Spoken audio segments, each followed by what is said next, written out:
Welcome to Mindful Monday Live. My name is Takia Geddes, and it's a pleasure and honor to be here with you tonight. Tonight, we are talking about being unapologetically ourselves. Is it easy? Is it even necessary? Is it worth the effort? What's all the hoopla about? That's what we're chatting about tonight. So, I am a therapeutic fitness specialist and also a life coach. I strategically love to help people identify what they love and then manifest it in their lives. And I really believe that shadow work done just for the sake of shadow work is not only a waste of time, but also detrimental, right? Intention is everything. And our truest nature is that we are creators. And our purpose is how we utilize that creative power, right? And so it's different for everyone, and we get to make it up. And sometimes we feel like we've been imbued with a certain purpose, and that might very well be true for some people. And really, it is about what you believe to be true for yourself. And so I'm definitely in favor of evolving with the intention of doing so to create an actuality and have the experience that our hearts desire. And if we're aligned, with our highest selves, then our purpose and the actualization of those desires in our hearts benefits our highest self. And at the highest of ourselves, we are the same. We are one. So there really is only one of us here, if you think about it. We individuate so we can have an experience. And each of us are having our very own unique experience and get to make it up. And so while we're on this path, could it be worth looking into where it is where we feel like we're able to show up authentically, and where we feel like we are less than ourselves and we shrink because of fear of being accepted or reject or not accepted, right? Rejected. Maybe we are afraid of losing a relationship. Maybe we have had past experiences, say in our childhood, where we really felt like we needed to people please in order to stay connected to the tribe. That is absolutely an evolutionary truth. For most of us, we have some kind of deep coping mechanism that we developed at a young age in order to fit into our family unit.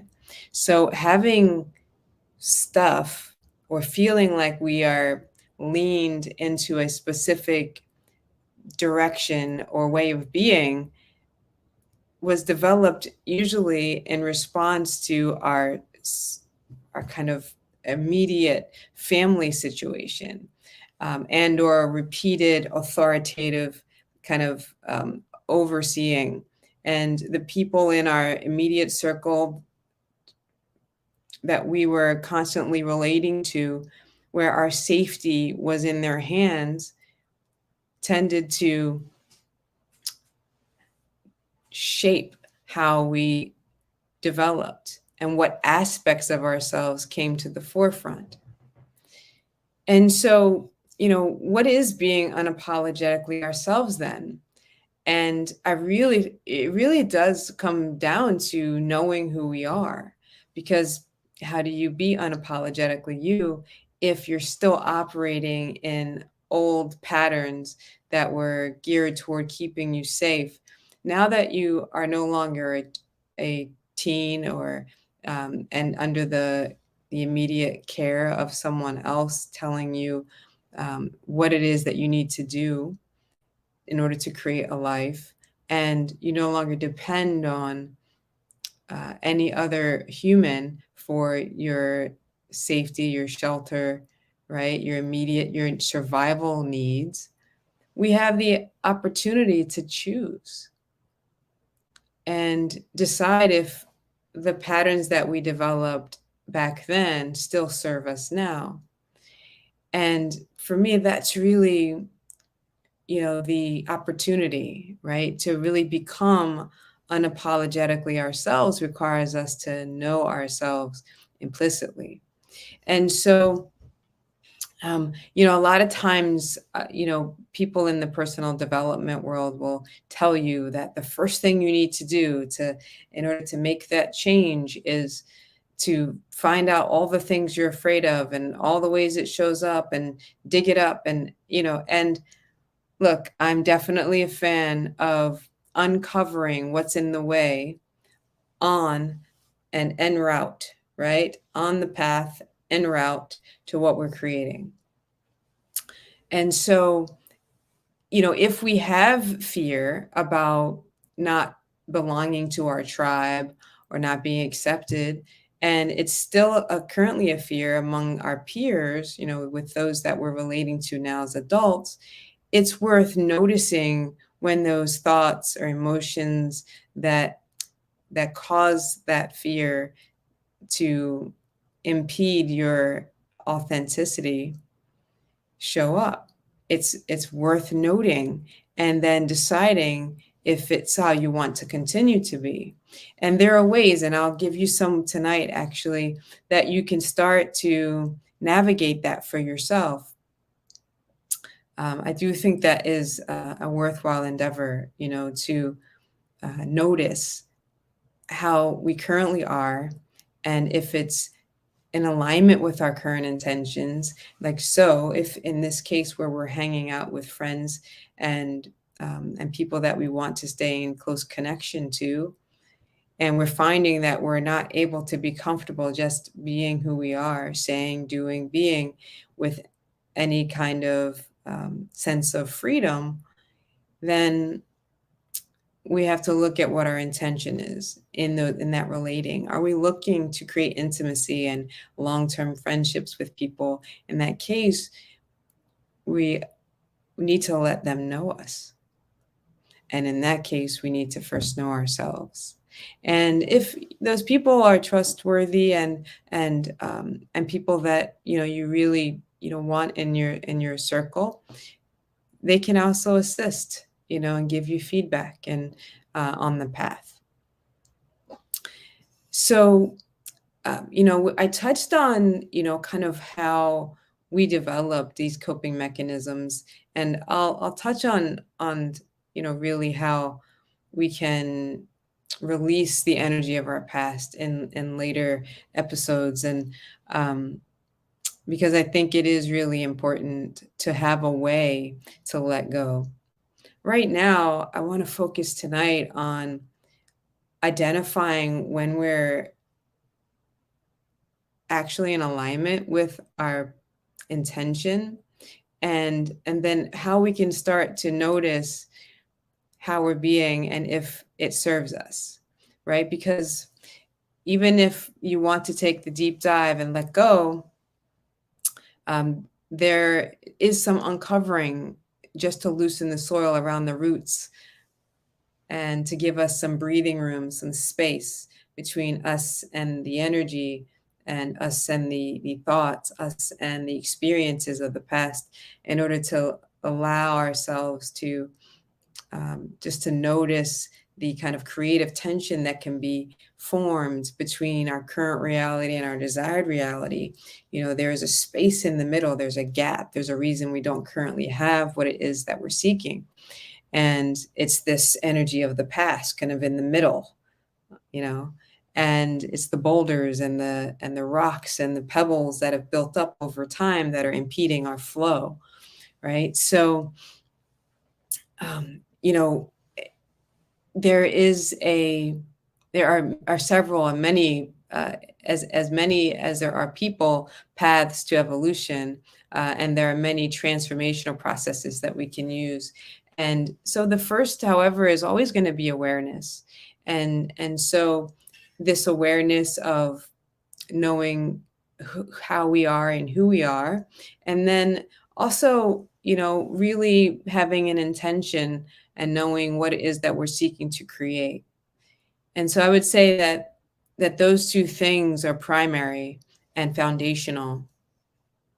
And then we can start to peel away the masks of who we're pretending to be, and our behavior will naturally shift in alignment with the actions that we're taking when we're taking them from our higher self versus from our pain, right? So if we're still operating in the pain of the fear of rejection or the fear of abandonment from our childhood, where if we didn't people please, we didn't get fed, or we didn't get protected, or we felt like we'd lose the love of those around us, which meant we were unsafe.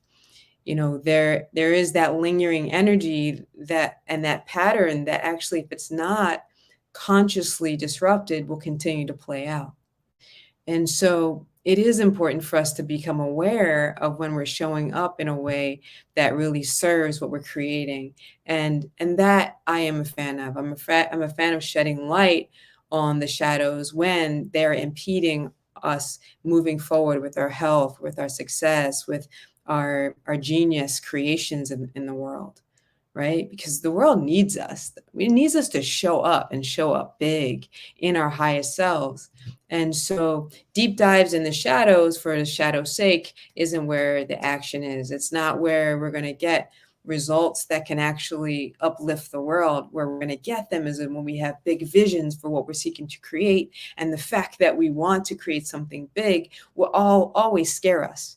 That's the nature of how we're designed, is that anything new is scary. And certainly if we've never experienced it before, there will be uprising from our subconscious, all in the way, throwing all kinds of sabotage this and sabotage that in our way, because homeostasis is where we feel most safe and most like ourselves of the past.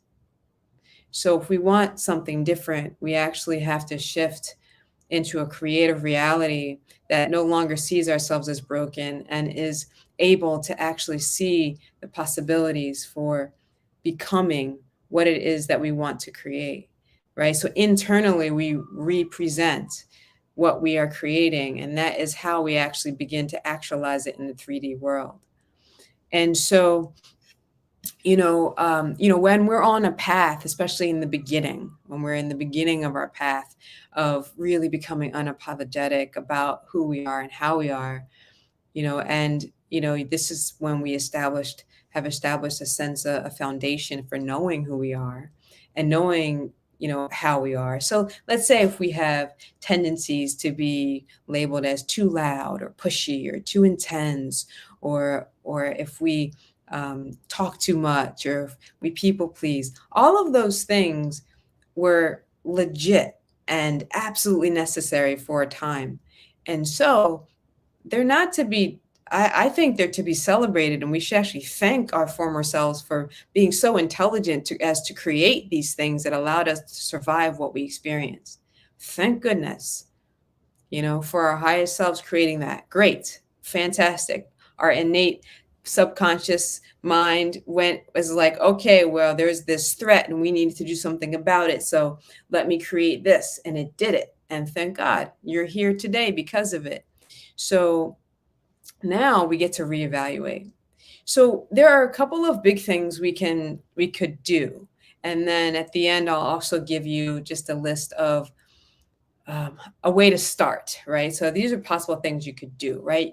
You could stop apologizing, right? When it's not part of the natural course of your way, right? So if a natural part of the course of your way would be if you did something wrong, or even if it was unintentional, you might have done something that caused harm, right? And so you might want to apologize for it to mend a relationship, right? There might be a reason that apologies are necessary. But if you find yourself apologizing for who you are and ways that you're being that are just seem natural and kind of come up, and when you're not thinking about how you're being, we can't apologize for who we are.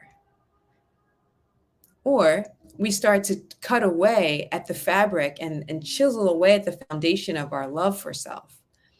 So it's really important that we are aware of when we are actually being ourselves. And that means we're not thinking about how we're being. We're just in the moment and we're being present. And aspects of ourselves will come up in response to stimulus. And sometimes we might even get triggered and our people pleaser comes out and our too loud comes out, trying to shine, trying to find significance in the moment, trying to capture the spotlight, because when we were young, we felt unseen, right? So being seen is something that we feel we need. And so we might be trying to get it in ways that actually trigger other people to judge us. Or if we find ourselves doing it because we've been judged in the past, we might have a judgment on ourselves about it not being a good way to be. But I'll tell you what, on the flip side of every single one of the ways that we have come to be is a superpower. There is a if you're a people pleaser, you have honed the ability to know what people need. That is powerful. How many people are attuned to the needs and can sense the energy and the shifts in the room the way someone who people pleases can? Not many.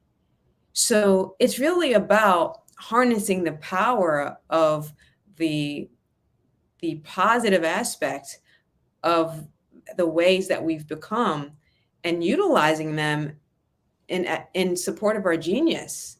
Use them as energy to thrust us into our greatest vision, right? So we can do this for ourselves and we can support others in doing it, especially when we hear them apologizing for who they are, right? Good friends, remind us of our power, remind us of the truth of us, and the need to apologize being non-existent, right?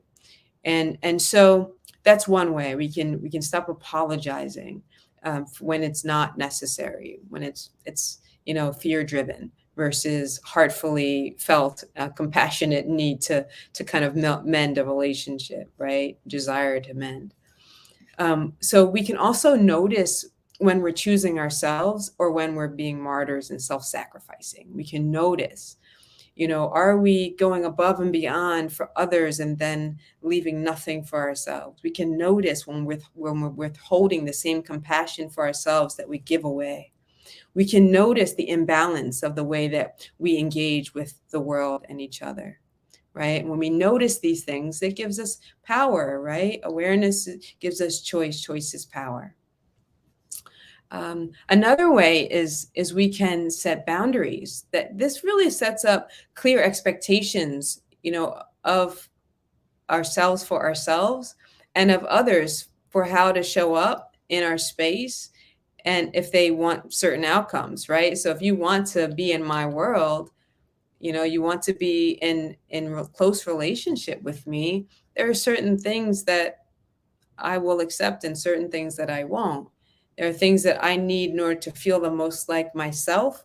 And my list isn't very long, but I hold true to those things that are on that list, right? And so, I don't hug everyone. So I don't feel obligated to open my arms and touch hearts with every single human that crosses my path. If energetically I'm feeling the need to stay within my own energy for whatever reason, because I'm managing other things in my life and it feels really good and necessary for me to stay in my own bubble, I can simply, I will do this. I will simply offer, a gracious namaste to someone, even if they have their arms wide open, even if their feelings get hurt, because I'm not rejecting them. I'm not saying I don't love you. They may read all of that into my choice of protecting my energy and really just loving myself in that way, but I'm not responsible for what they think or how they feel, especially when I know my intention is true. And so if I'm coming with all the love that I have and I say, namaste to you, I'm really choosing to stay in my own energy today, and they can't respect that. And they choose to go, that's an opportunity for them to look at why they're being triggered by me not accepting their hug. Right? There may be something there for them to look at. And so if we deny ourselves our own boundaries, we also deny others the opportunity for their own evolution. Dramatic pause. So getting to know ourselves on the deeper level is absolutely number one. I think, really knowing ourselves is part of the self-love triangle, right? So loving ourselves is about caring, knowing, and trusting ourselves. It's that triangle I described last week.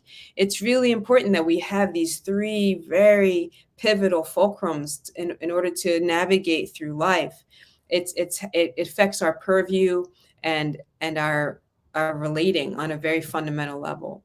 And so if you're looking to shore up things inside self, this is a great place to start. A lot of times self-love can be this elusive concept, but it can be very simple if you understand how we come to have love for ourselves and how we start to feel like we are diminishing in our love for self. If you understand how we feel love and how we feel unloved, we can start to know, if we are not caring for ourselves and we attribute caring as a value of love, right? So in order to show love to someone, we show that we care, right? And so when we neglect our own care, subconsciously we're telling ourselves that we don't love ourselves.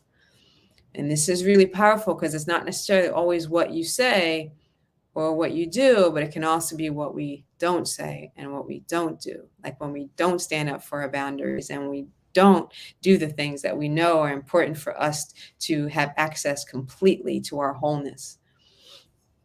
All right. And finally, we can also notice what we need, right? So if we find that being seen at a party is something that really lights our fire and we get really excited about being seen when we're kind of the life of the party, notice that. Notice that being seen and give yourself opportunities to be seen in your genius. Because I guarantee you, being seen in your genius is going to be good for the world. Do you see how it's not selfish or conceited then to be unapologetically yourself? It's a beautiful thing and it creates the opportunity for others to also do the same for themselves and it uplifts the whole planet. So it's really, I think, crucial, not just an opportunity, but I think crucial if we really want to create the kind of world that we desire, that we say we want, this kind of unified place of where love is the rule, where love is common and kindness is common, right? And I think it is, and I think it's just a lot of times it is if we choose to see it, right? We always get what we seek. I'll say that. So what we see on television reflected back through media is not necessarily a true reflection of the world. I hope we can agree on that. And so we know if we're having conscious conversations in rooms, huddled masses of loved ones, guarantee we're not the only huddled masses having these conversations. They're just not being televised. So know that there are many, many millions and millions and millions of people who are raising their consciousness on purpose and looking to contribute to the world on purpose, to have massive positive impact on purpose, to be unapologetically themselves in service of their true nature and purpose, and also in service of humanity. And right, being part of the global ecosystem, right? Okay, so I also promised that I would give you a place to start. So a really great place to start is this. If I were to say, write down 10 positive qualities about yourself, notice what happens for yourself. Were you just really easily just moving into the exercise, picking up a pencil and starting to write it down? Or did you have some resistance? Or did you go completely blank? What happened for you internally? Just notice. And then now that you're aware of how you feel about it, maybe you had some anxiousness, maybe you thought there's nothing really positive I can come up with. Maybe you started to write something down or think about something popped into your mind and you start to diminish it right away, make it small, insignificant, right? So it's much easier for us to give other people props and see, positive things that they're doing and tell them how great they are at things. And it isn't always as easy to give it to ourselves. Sometimes we have trouble with both.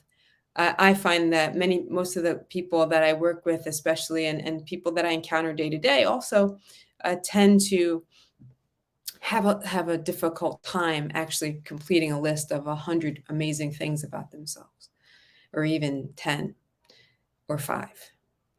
So this is a great place to start, right? Where you are able to actually just start to notice how you see yourself.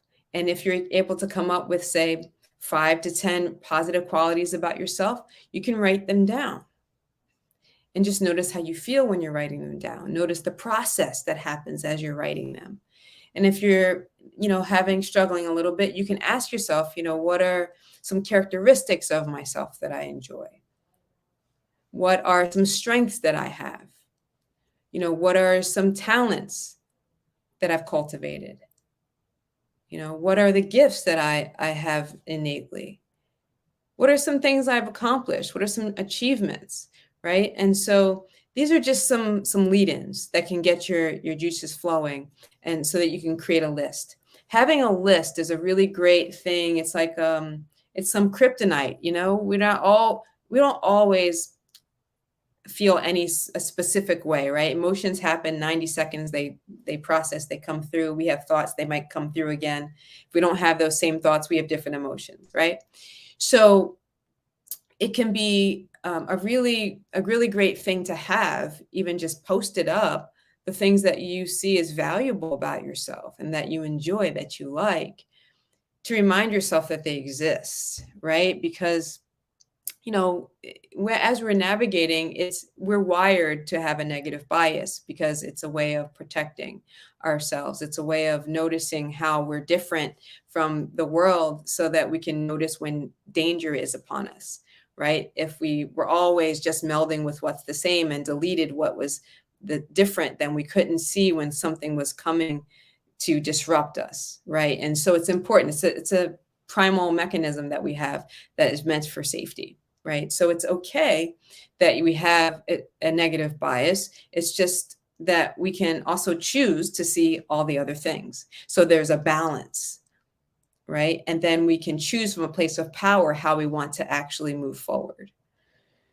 So start small, and just allow yourself to have this list unfold, and let it be a curious, exercise of just self-discovery, versus something that's a judgmental task to complete, right? It can be easy with ourselves. All right. So today is my birthday, and this was a gift to myself to talk about something that I love, and, really showing up for ourselves in a way that allows our light to shine in the world. When we feel fully expressed, we feel most like ourselves. And that's just the truth, because our truest nature is as creators, and our truest purpose is how we use that creativity. And that's unique to you, and you get to choose. So, on that note, it's been my pleasure to be with you tonight. And keep it juicy. Life is absolutely meant to be delicious. And I will look forward to seeing and hearing from you, beautiful humans, once again next week. Until then, if someone hasn't told you already, I love you. You are worthy of every good thing. Be unapologetically you. Peace and love.